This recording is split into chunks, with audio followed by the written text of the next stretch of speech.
오늘은 ICT 핵심 전략 중 하나인 터틀스프 매매 창시자이자 40년 경력 전체에 단 한 해만 손실을 기록했고 자신의 계좌는 9년간 900% 이상의 복리 수익률을 달성한 전설적인 여성 트레이더 린다 라슈케의 전략에 대해 알아보겠습니다. 선물, 주식, 원자재 등 다양한 시장에서 펀더멘탈이 아닌 순수 기술적 분석만으로 살아남은 노하우 중 하나인 일반적인 맥디와는 전혀 다른 자신만의 셋업이 있는데 해당 개념에 대해서도 심도 있게 알아보겠습니다. 먼저 터틀스프 전략의 핵심을 보면 고점 돌파 이후 매수 추세 전략이 제대로 이어지지 못하고 다시 내려올 때는 숏을, 저점 이탈 이후 매도 추세 전략이 실패하고 다시 올라올 때는 롱을 진입하는 추세 실패 이후 회귀 전략이라고 보시면 됩니다. 그리고 해당 구조는 회귀 이전에 횡보의 레인지가 크게 잡혀 있을 때 좀 더 잘 먹히는 시스템입니다. 이를 ICT 관점에서 설명하자면 저항 위에는 숏 포지션의 손절이 매수로 걸려있죠. 그래서 기관은 가격을 위로 밀어서 개미들의 숏 포지션 물량을 털고 그때 매수 스탑 손절을 반대로 매도로 받아먹으면서 가격을 아래로 내려 수익을 냅니다. 반대로 지지 아래에는 롱 포지션의 손절이 매도로 걸려있겠죠. 그러면 기관은 가격을 아래로 내리고 개미들의 롱 포지션 물량을 턴 뒤 매도 스탑 손절을 이제는 매수로 받아먹으면서 가격을 위로 올려 수익을 내게 됩니다. 즉 시장은 손절 물량을 털기 위해 고점과 저점의 위아래를 치면서 유동성을 가져오고 이후 반대 방향으로 움직이며 익절 구간을 만들어 준다는 게 ICT 이론이 설명하는 터틀스프 전략입니다. 반대로 시장가와 지정가의 흐름을 보는 오더 플로우 관점에서는 이렇게 해석할 수 있습니다. 고점 위에서 매수자들이 시장가로 밀면서 강하게 슈팅하려고 하지만 이 물량이 매도 지정가에 흡수되면서 매수세가 약해지고 이후 매도 시장가가 유입되며 가격이 다시 횡보 구간 안으로 들어올 때 매도 시장가와 함께 숏 포지션을 잡거나 반대로 저점 아래에서 매도자들이 시장가로 밀면서 패닉셀을 만들려고 하지만 이 물량이 매수 지정가에 흡수되면서 매도세가 약해지고 이후 매수 시장가가 유입되며 가격이 위로 말려 올라올 때 롱 포지션을 잡는다는 것이 오더플로우 관점 터틀스프 전략입니다. 터틀스프의 또 하나 중요한 포인트는 이 전략은 횡보 구간을 처음 터치할 때보다는 두 번째, 세 번째 터치 이후에 더 높은 확률로 발생한다는 점입니다. 횡보 매매를 하는 트레이더들이 상단과 하단을 몇 차례 테스트한 뒤 지지와 저항을 잡고 진입하게 되는데 이때 가격이 한번 강하게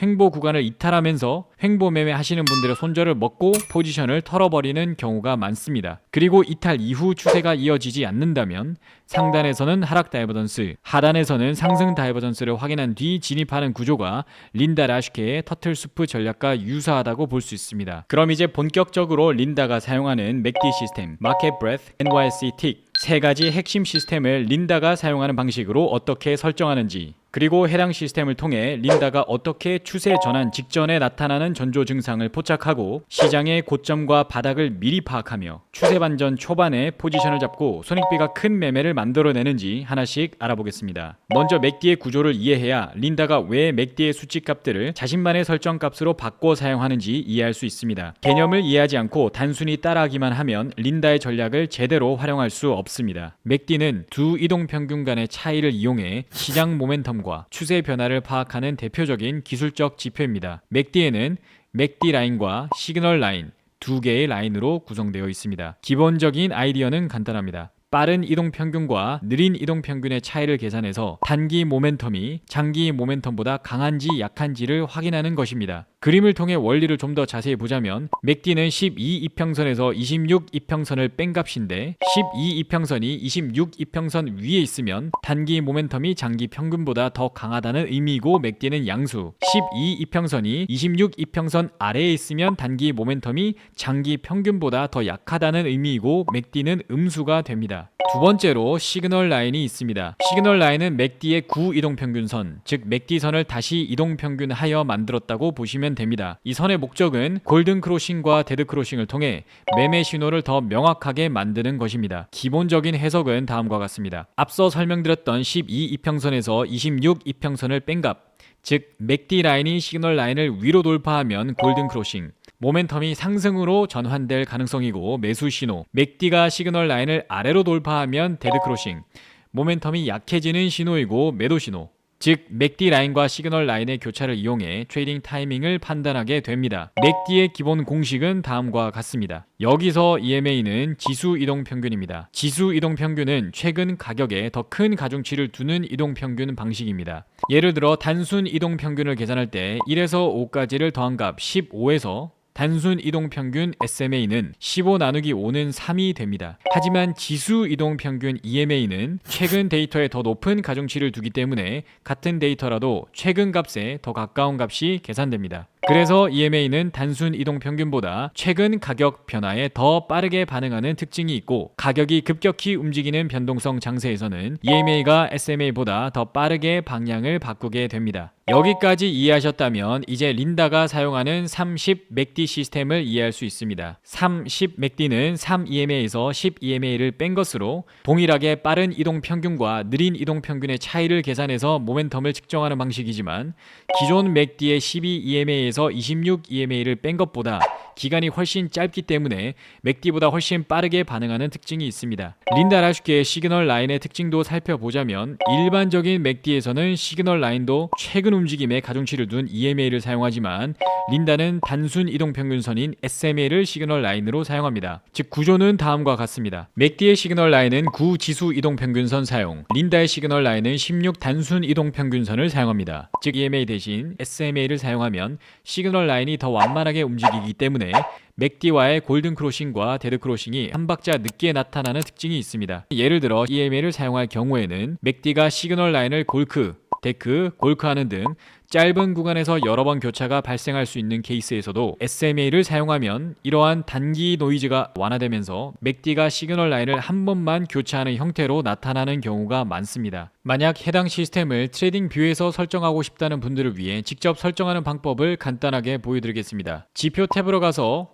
맥디를 입력하시고 무빙 에버리지 컨버전스 다이버전스를 클릭하시면 됩니다. 그러면 이렇게 맥디가 차트 하단부에 추가되게 됩니다. 린다 라슈케의 설정으로 바꿔주기 위해서 맥디의 설정을 클릭하시고 인풋에서 디폴트 값으로 설정되어 있는 12, 26, 9를 각각 3, 10, 16으로 바꿔주시고 시그널 라인의 이동평균을 지수 이동평균에서 단순 이동평균으로 바꿔주시면 됩니다. 보기 쉽게 선의 색깔도 바꿔보겠습니다. 모습으로 들어오셔서 맥디 라인은 빨간색으로, 두께는 조금 두껍게 조정을 해주시고 시그널 라인은 노란색으로 설정한 뒤 여기도 두께를 두껍게 설정해 주도록 하겠습니다. 이제 확인을 눌러주시면 이와 같이 지표 설정이 완료되었습니다. 기존에 있는 맥디의 디폴트 값과 비교해 보기 위해 다시 지표에서 맥디를 치시고 추가를 해주시면 린다의 시스템이 기존의 맥디 시스템보다 조금 더 빨리 반응하는 모습을 볼 수 있습니다. 예를 들어서 데드 크로싱 같은 경우에 기존에 있는 맥디 시스템보다 훨씬 이전에 데드 크로싱이 발생하는 모습을 보실 수가 있죠.